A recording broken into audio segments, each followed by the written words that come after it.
On the morning of April 11th, 2023, in Philadelphia, a mother was waiting in the drive-thru at Dunkin' Donuts with her 11-year-old son, Jalen, seated in the back seat. What seemed like a normal morning quickly turned into a nightmare when a man approached their car and shot her multiple times.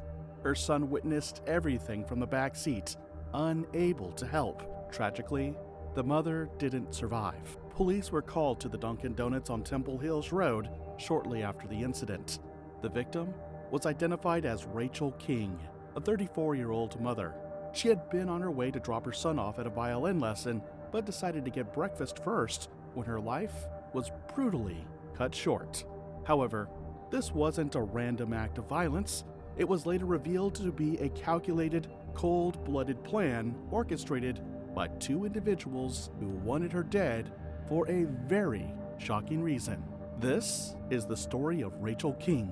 This story takes us to Philadelphia, a city known for its busy streets and vibrant life. But like many other big cities, it also has its share of problems, including crime. This heartbreaking case shows a different side of Philadelphia, far from its lively culture and strong community. Aside from being a teacher, Rachel King was a loving partner, a dedicated mother, and one with big dreams. She worked at the Grover Cleveland Elementary School in Philadelphia, where she was greatly loved by her students. She had a dream and an aspiration to become a school principal, and even dreamt of starting her own curriculum consulting business to help other educators. Outside of her work, she had her son Jalen, who was everything to her. Rachel was committed to her duty as a doting mom. From violin lessons to school drop-offs, she was there, guiding and helping him. Talking about love, Rachel's relationship with William Hayes, her longtime boyfriend, was an important part of her life, but beneath the surface of this picture-perfect life was a terrible complication waiting to be unraveled. William had been previously involved with another lady, Julie Jean. When Rachel found out about William cheating on her, she was devastated, and it threw their relationship into turmoil. However, they didn't let that mistake stop them and decided to try again. On the other hand, Julia Jean wasn't ready to move on. She had other plans up her sleeve. It was as though William was in a love triangle and Rachel and Jean at the opposite ends of the triangle. Despite the hurt, Rachel stayed strong for her family, but Jean's relentless calls and messages made it clear that she wouldn't go quietly. She became a lingering shadow in their lives, a shadow that refused to fade. What started as a mere complication soon turned into a toxic web of jealousy and obsession. But things didn't just stop there. Julie Jean wasn't just heartbroken. She was furious and out for war. She couldn't accept the fact that William had chosen Rachel instead of her. As William and Rachel tried to rebuild their lives, Julie's behavior became increasingly erratic, from emotional pleas to threats, leaving Rachel in constant fear. Julie wasn't just hurting, she was out for war, and Rachel was her target. As William couldn't handle the constant pressure from Jean, he took legal steps to protect himself and Rachel. In December 2022, he filed for a protection from abuse order against Jean, hoping that would put an end to the harassment. But instead of backing off, Jean's anger only grew. She refused to accept the breakup and was determined to make William hers. Her obsession with William soon turned into a fixation on Rachel. The question wasn't if Julie would act, but how far she was willing to go. The legal document against Jean wasn't going to stop her, which caused her to take a very dangerous step.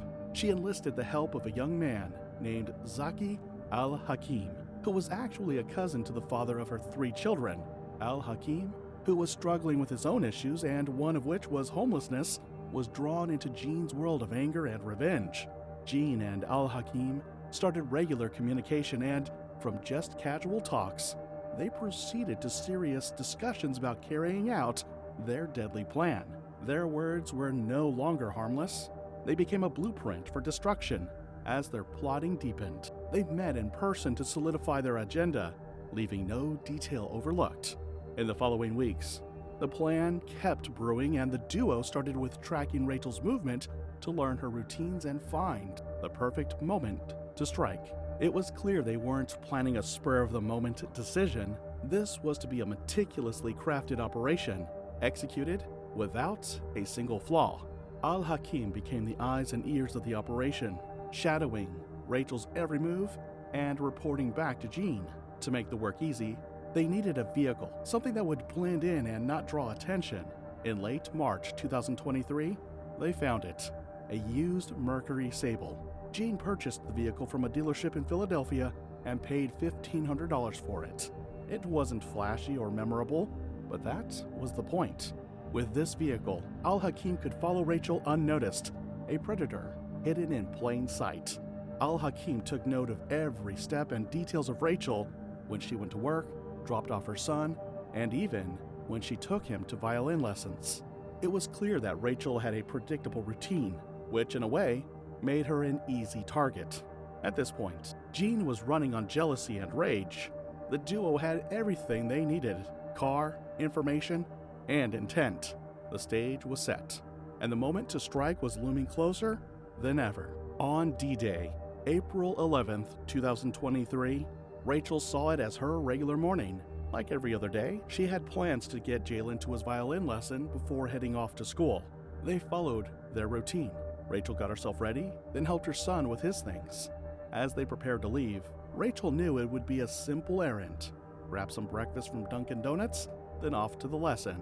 But what she didn't know was that danger was already close by, watching and waiting for her. At around 7:30 a.m., Rachel and Jalen pulled into the Dunkin' Donuts drive-thru at the Melrose Shopping Center in Cheltenham, Pennsylvania. At that very moment, Al-Hakim in the car that had been used for surveillance was already nearby, leaving his vehicle. He moved with purpose toward Rachel's SUV. Just moments before the horror took place, Rachel was likely chatting with her son, unaware that her life was about to take an irreversible turn. But then, as Al-Hakim reached the driver's side window of Rachel's vehicle, without saying a word, he pulled out a gun and opened fire, shooting Rachel multiple times. The bullets didn't just shatter some parts of the glass window, but also the peaceful morning. Jalen, who sat in the back seat, was caught off guard.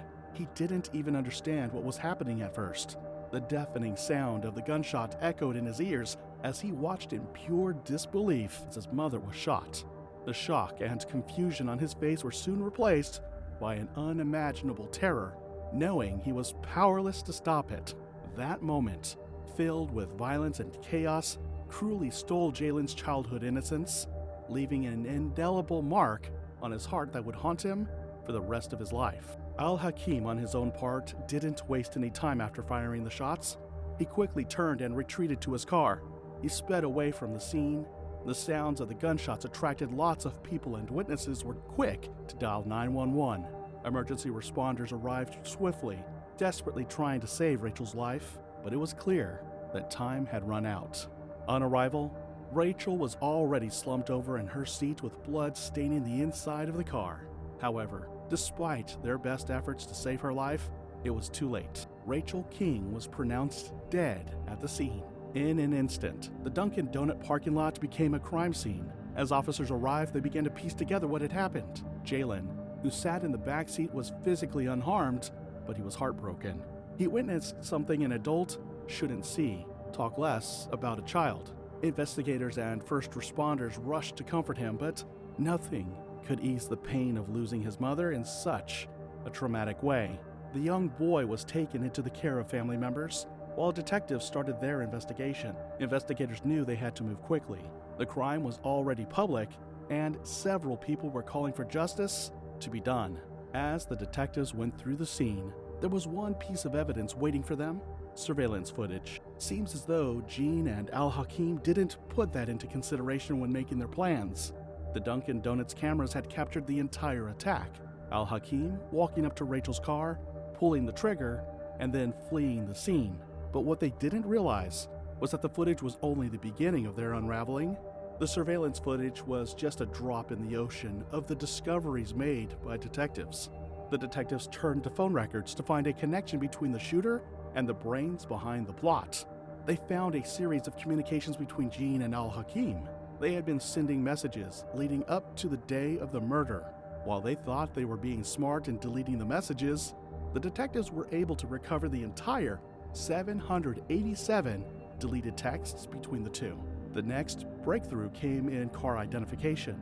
As the detectives dug deeper into the investigation, they traced the vehicle used in the crime. The silver Mercury Sable, which had been seen near the scene of the shooting, was identified. It didn't take long for detectives to discover that the car had been purchased just weeks before the murder in March 2023 under none other than Jean's name. Al-Hakim had used it as his getaway vehicle, but the undeniable connection between the car and Jean tied them both to the crime. With every new discovery, it became clearer that the murder had been meticulously planned for months. Now, with the evidence stacking up, everything was beginning to fall into place. But just when the detectives thought they had everything figured out, Al-Hakim's story took a strange turn. When confronted with the mounting evidence, he tried to backpedal. He denied being in Cheltenham on the day of the murder and claimed that a friend, known to him only as Tizzy, had borrowed his car the night before and returned it in the Kensington neighborhood on April 11th, 2023. However, as the investigation continued, it became clear that his story was quickly falling apart under scrutiny. Further investigations uncovered that the Mercury Sable was involved in a killing along North Broad Street in Philadelphia's Logan section on April 7th, which left a man dead. Though the police tried to stop the driver, he fled at a high rate of speed before crashing into a fence along 16th Street. While Al-Hakim was placed in jail, further and deeper investigation continued, one of which revealed shell casings in the car. The shell casings in the car and the ones at Rachel King's murder scene appeared to be a match. Further search showed that the bullets appeared to have come from a privately built ghost gun. Police later found a March 16, 2023 photo of a ghost gun on Al-Hakim's cell phone. With evidence mounting, Julie Jean and Al-Hakim were charged. Authorities were quick to announce the charges: first-degree murder, conspiracy, and other related counts. But even with the charges, there were questions on people's minds. Why would something such as this happen? The public and the media followed the case closely, with news outlets steadily reporting the shocking details of the case. People were in disbelief. How could anyone harbor so much hatred to go to such extremes? Rachel's family was devastated and struggled to process the entire act. For little Jalen, the grief was too much to bear. Family members said that he kept a picture of his mother with him at all times, not wanting to let it go. Soon after, the court case began. Prosecutors told and narrated the story of obsession, jealousy, and cold calculation, with details on how Jean and Al-Hakim had planned the murder over several months. Everyone in the court heard about the communications, actions, and intent to destroy Rachel's life. The prosecution called it a murder-for-hire plot. One of the most shocking moments in court was when the prosecution played surveillance footage showing Al-Hakim approaching Rachel's car in the Dunkin' Donuts parking lot. The footage left nothing to the imagination. There were also emotional testimonies from those who had known Rachel.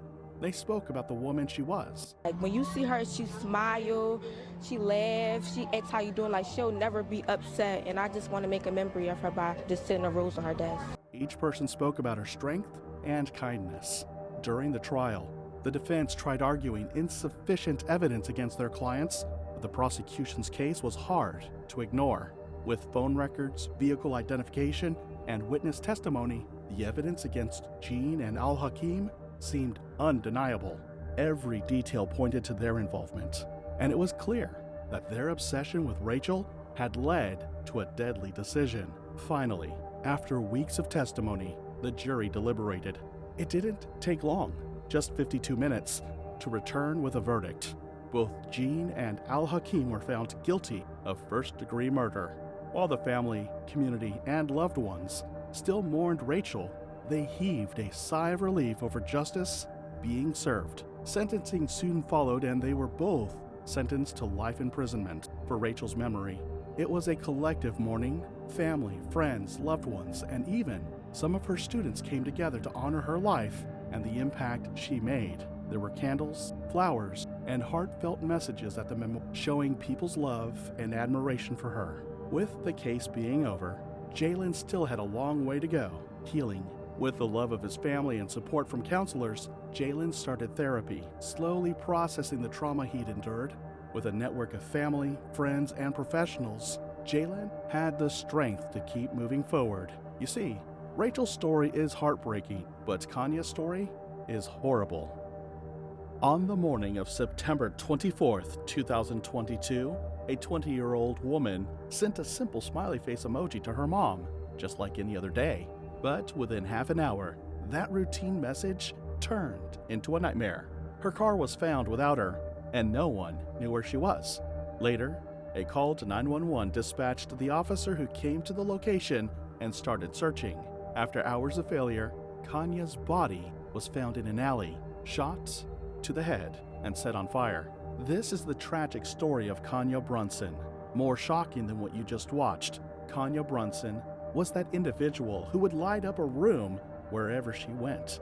Her personality attracted people to her, and she was never afraid to show it. Those who knew Kania spoke about her ability to always make others feel special. She was kind and ever ready to lend a helping hand to anyone who needed it. 20-year-old Kania dreamed of making changes and differences in the world. She set her sights on becoming either an orthodontist or a veterinarian. She was really passionate about health and caring for others. But as she explored other interests, Kania found out that she had a natural talent for making people look good through beauty. Upon her discovery, she decided to pursue a career at a beauty school. It was there that she realized her ability to help others feel confident and beautiful was an amazing gift. However, as she was carving out a path to help others, she never could have predicted how quickly her own life would be taken from her. Kania began actively working towards her goals. She even signed up for certified nursing assistant classes, taking the first steps toward a career that would allow her to continue helping others. But the most important aspect of Kania's life was the relationship with her mother, Jennifer Meadows. And they called and told me her car was found. And I knew then, at that point, like something happened to her.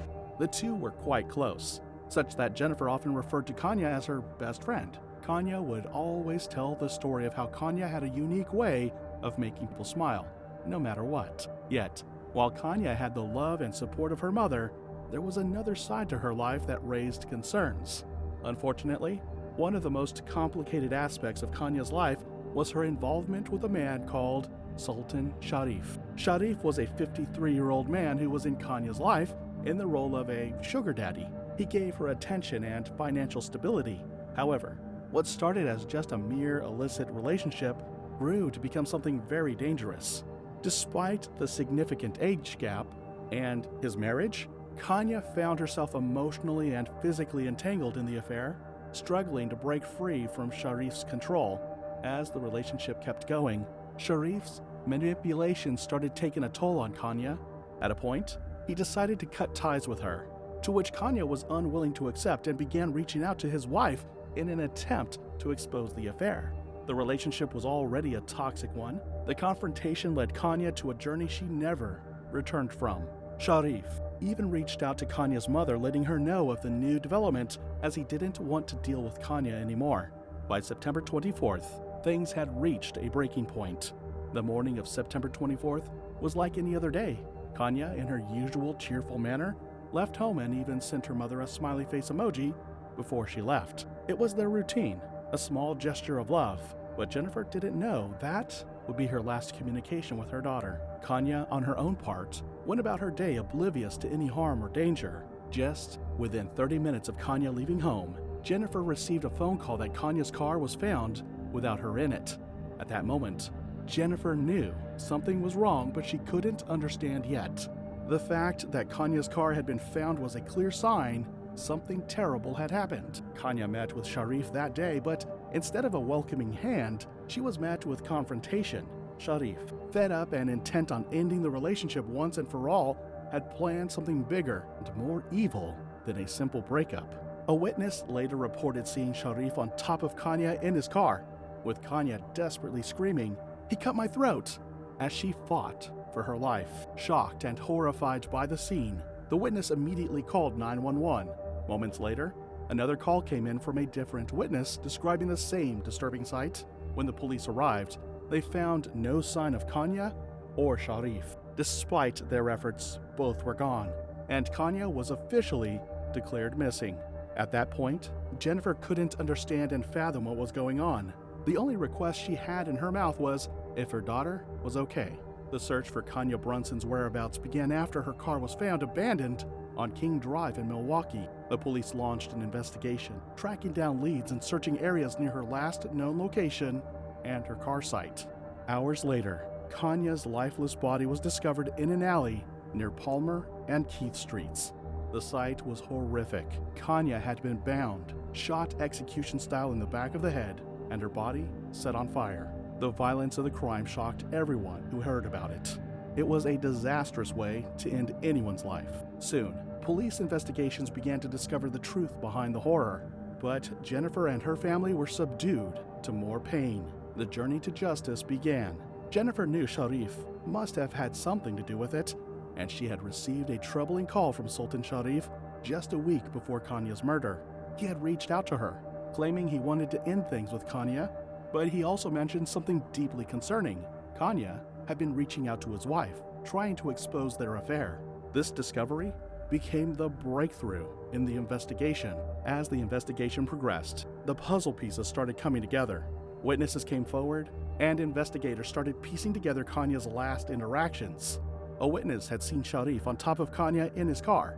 To make matters worse for Sharif, video footage surfaced that contradicted his claims of being with his wife at the time of Kania's death. Though his wife claimed Sharif was with him, but it could be a made-up story to avoid him going to jail, and thankfully, the investigators didn't fall for it. The video evidence was the foundation for the charges that were soon to follow.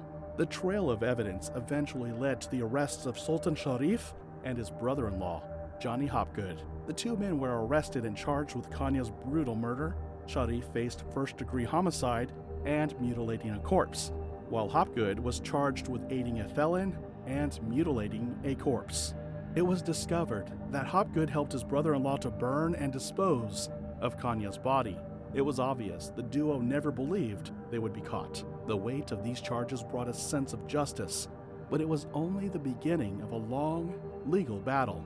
Now, as the legal process began, Kania's family was in a painful journey of seeing the two men responsible for her death face justice. The emotional toll of attending court hearings, facing the reality of the charges, and watching the legal system manifest was yet another painful chapter in their journey. The murder of Kania Brunson had become not just a tragedy for her family, but a case that would test the strength of the legal system as well. On the other hand, Sharif has 13 convictions for various crimes since 1989, and twice had his probation revoked, according to court records. He had also served a 10-year prison term in 1996 for drug possession. It was worth saying he was a repeat offender. With their hearts broken, Jennifer and Cameron, Kania's stepfather, took on the fight for justice, determined to make sure that Kania's death wasn't in vain. They knew that to honor her memory, they would have to stay strong and keep pushing for justice, no matter how hard it became. The emotional burden was heavy, but they also felt the support of the community rallying around them. As they pursued justice, they became a voice for others who had suffered in silence, bringing more attention to the devastating consequences of domestic abuse and violence.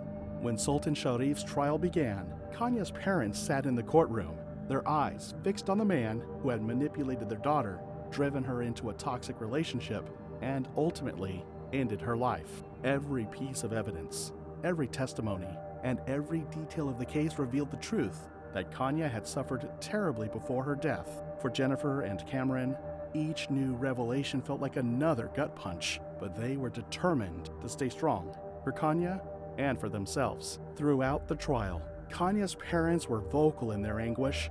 Kania's father, Kania Brunson, referred to Sultan Sharif as a monster. His words were filled with grief and anger as he stared down Sharif, who showed little emotion in return. As the trial progressed, the defense tried to argue that Sultan Sharif was not responsible for Kania's death. Despite the overwhelming evidence against him, witness testimonies, video footage, and forensic evidence that showed Sharif's involvement, he denied everything. Sharif claimed that the jury had made a mistake and that the true culprit was someone else. In a desperate attempt to shift responsibility, he even pointed the finger at a relative, attempting to place the blame on someone else. But this defense was swiftly rejected by the court. The evidence was clear.